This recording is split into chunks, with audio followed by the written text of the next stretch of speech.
Hello दोस्तों, स्वागत है आपका आज के इस नए वीडियो में। तो चलिए स्टार्ट करते हैं प्रश्नावली 6.3 के प्रश्न संख्या क्वेश्चन नंबर 12 को। तो इस प्रश्न में हम लोगों को पहले क्या बोल रहा है इसको पढ़ना पड़ेगा। तो फिगर तो मैंने पहले बना दिया है। तो एक त्रिभुज ABC की भुजाएं AB और BC, AB और BC तथा मध्यिका AD, उसके बाद में फिर एक अन्य त्रिभुज PQR की क्रमशः भुजाएं PQ और PR तथा मध्यिका PM के समानुपाती है। दर्शाइए कि त्रिभुज ABC समरूप त्रिभुज PQR। तो सीधे सीधे शब्दों में हम आप लोगों को बताएं कि कह क्या रहा है।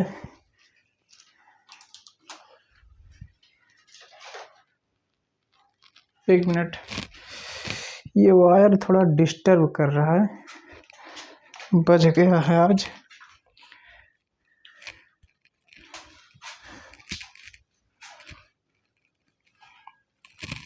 हाँ, तो क्या कह रहे थे। तो सीधे शब्दों में ये दोनों त्रिभुज दिया गया है। इस त्रिभुज में दिया है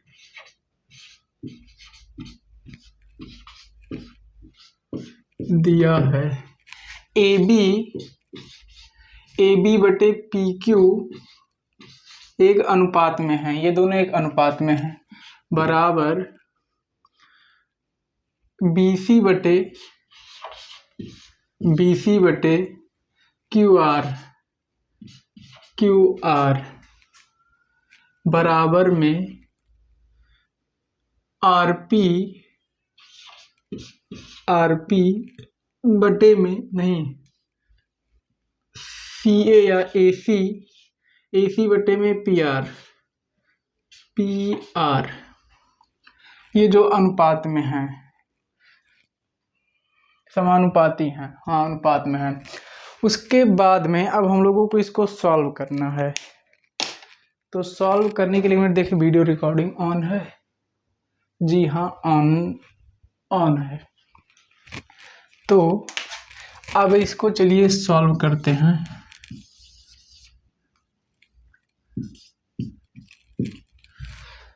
यहाँ पे हम लोगों को इतना अनुपात दे दिया कि AB बटे PQ और AC बटे QR और AC बटे में PR एक अनुपात में है। अब हम लोगों को एक चीज़ दे रहा है कि AD और PM इन दोनों त्रिभुज के मध्यिकाएं हैं।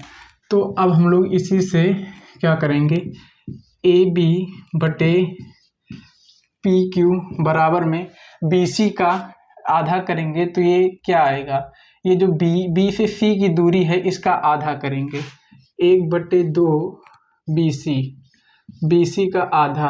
अब QR का भी आधा करेंगे, Q से R की QR जो है इसका आधा करेंगे, तो 1/2 QR बराबर में AC को ऐसे लिख देंगे, AC बटे PR।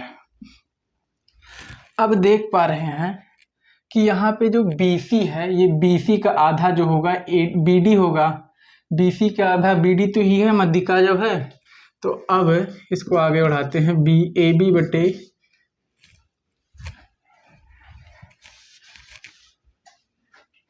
थोड़ा छोटा छोटा लिखें, AB बटे में PQ बराबर में BC 1/2 BC को हम लिख सकते हैं BD।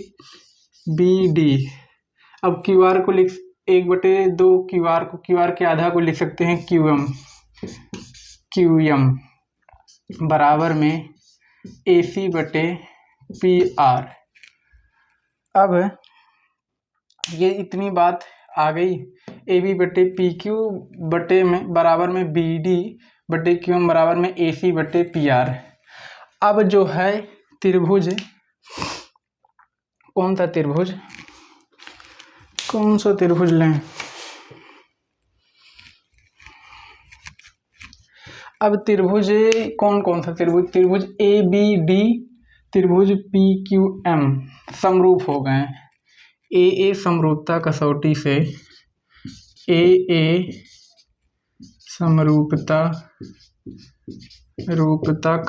से कसौटी से त्रिभुज ए बी डी समरूप त्रिभुज पी क्यू एम समरूप हो गए। किस कसौटी से? ए समरूपता ए। अब ये समरूप कैसे हुए? अब हम लोग देख पा रहे हैं कि ये जो अनुपात है ए बी और पी क्यू का अनुपात तो पहले ही से बराबर था। उसके बाद में बी ये जो ए डी और पी एम का अनुपात पहले से ही एक मतलब अनुपात में थे। उसके बाद में हम लोगों ने इसका जब बी सी और क्यू आर का आधा किया तो देखिए ये अनुपात बी डी बटे क्यू एम एक अनुपात में बराबर अनुपात में आ गए। तो समान अनुपात वाले दो त्रिभुजों में के कोण बराबर होते हैं, इसलिए तीनों ये कोण बराबर ये कोण होगा, ये कोण बराबर ये कोण होगा और ये कोण बराबर ये कोण होगा। तो इसीलिए दोनों त्रिभुज, ये वाला त्रिभुज और ये त्रिभुज समरूप हो गए, त्रिभुज पी क्यू एम।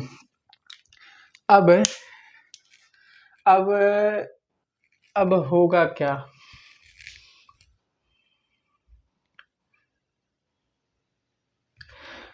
अब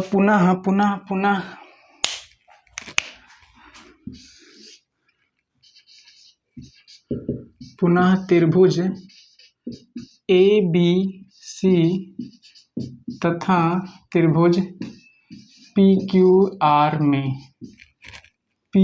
आर में। अच्छा हाँ, दो बातें, जब ये दोनों त्रिभुज समरूप हो गए इसलिए हम लोग क्या लिख सकते हैं कि कोण ए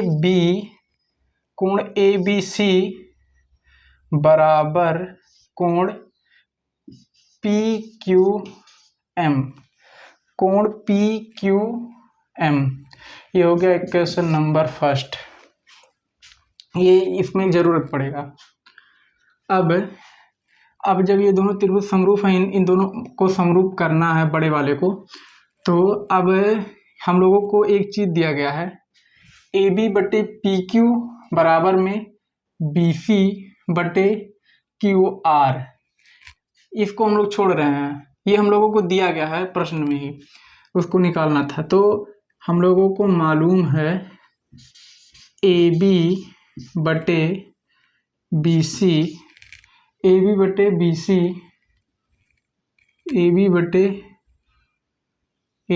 पी क्यू, क्योंकि इस त्रिभुज का लेना ना, ए बी बटे पी क्यू बराबर में बी सी बटे में क्यू आर। ए बी बटे बी सी बराबर में पी क्यू, ए बी बटे पी क्यू बराबर में बी सी बटे क्यू आर का जो बी सी बटे क्यू आर अनुपात में है, ये हम लोगों को ज्ञात है।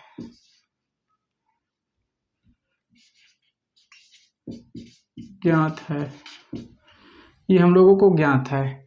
उसके बाद में हम लोगों ने एक इक्वेशन निकाला है, ये जो कोण है, कोण बी बराबर कोण क्यू।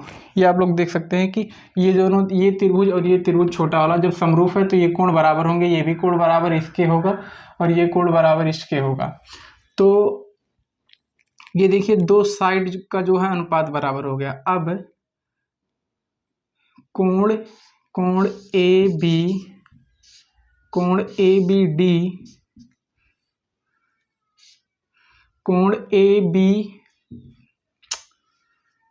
कोण ए बी सी बराबर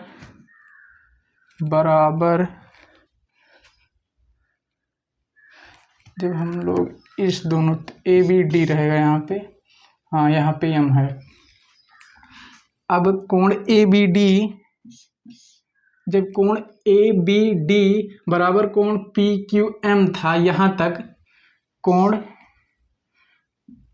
पी क्यू एम ये हम लोगों को यहाँ पे मिला था, ये जब ये दोनों त्रिभुज समरूप किया था। अब यही तो कोण ये भी है। अब ये कोण बी डी तक जो गया था, ये ए बी डी जो यहाँ तक गया था, अब यही तो बढ़ के आगे गया है। और क्यू एम जो कोण क्यू एम था PQM, यही तो बढ़ के QR तक गया है। तो हम लोग लिख सकते हैं, इसलिए यही कोण तो है ABC बराबर में कोण, ये समीकरण 1 से अब हम लोग लिख सकते हैं कोण ABC बराबर में कोण PQR हो गया। अब कोण PQR, अब हम लोग कह सकते हैं कि दो भुजा अनुपात में है और बीच का कोण बराबर है। ये भुजा AB और BC, PQ और QR दोनों त्रिभुज के में अनुपात बराबर है। तो हम लोग क्या कह सकते हैं, और ये जो बीच का कोण है दो भुजाओं के बीच का कोण, तो हम लोग कह सकते हैं यस समरूपता कसौटी से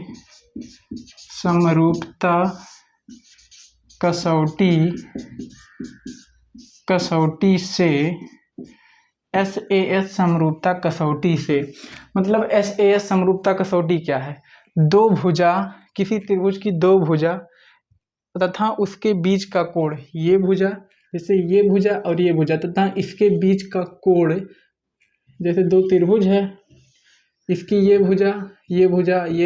भुजा अनुपात में है और तथा उसके बीच का कोण, ये कोण बराबर हो तो त्रिभुज समरूप होते हैं। तो कह सकते हैं कि SAS परिमेय से त्रिभुज ABC समरूप त्रिभुज PQR, त्रिभुज समरूप सिमिलर ट्रायंगल PQR इति सिद्धम।